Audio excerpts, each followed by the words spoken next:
Hi, my name is Skyburger, and welcome to Trauma Informed Communities. It's like, oh my gosh. What is a trauma informed community? Well, first of all, to define what a trauma informed community is, we would really have to talk about trauma. My favorite book in the whole wide world when it comes to trauma and really explaining trauma's effect on humans is Dr. Bessel van der Kolk's book, The Body Keeps the Score. The brain is pivotal to me because I think that if we look at ourselves as human beings and understand that we each have a brain specifically functioning based on what we have experienced, and all of our behavior therefore comes out of the way that our brain has been constructed, we can move towards being a better society, better humans, better interactions, all those wonderful things. Dr. van der Kolk describes trauma as being unbearable and intolerable. I agree with that fully. If we look at trauma as being fear living inside someone's body, I think that we would have a different perspective about how we move forward and how we approach people that are having behaviors out of trauma, right? Out of any trauma that they've experienced in their life. It's really the manifestation of how we interact with individuals that have experienced trauma. Now, when we talk about trauma, we can't ignore the fact that we all have our own trauma. I have trauma, you have trauma, he has trauma, she has trauma.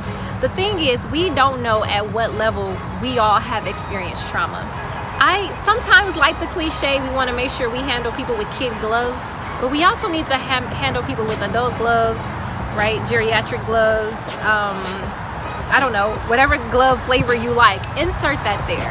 But the point that I'm trying to make is we need to handle people with human gloves.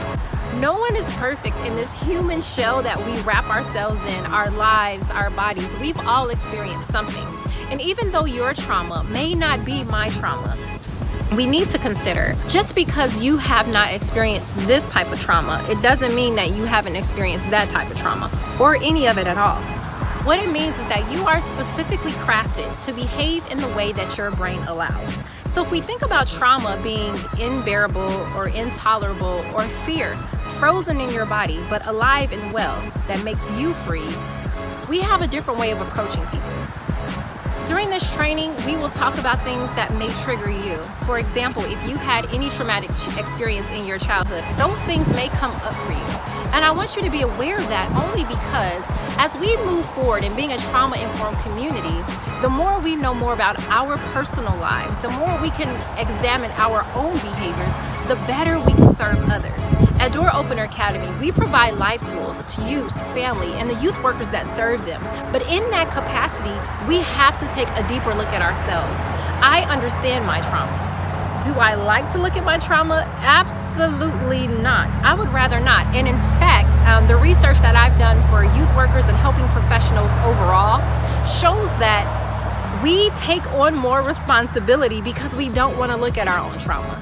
And so the reason for this video is really to prepare you to have that conversation about trauma-informed communities, but also to take a realistic approach towards yourself, right? We're going to show grace. We're going to have all those things involved, but we can't help someone else heal from their trauma and treat them accordingly if we are not truly recognizing our own lens and how we move forward with them. So during this training together, I'm not only going to bring up some things that may be triggering for you, I will also talk about some of the strategies and tactics that have worked overall in my work throughout the world with different organizations, from villages in Africa to metropolitan areas in Colorado to also the rural areas of Indiana and everywhere in between.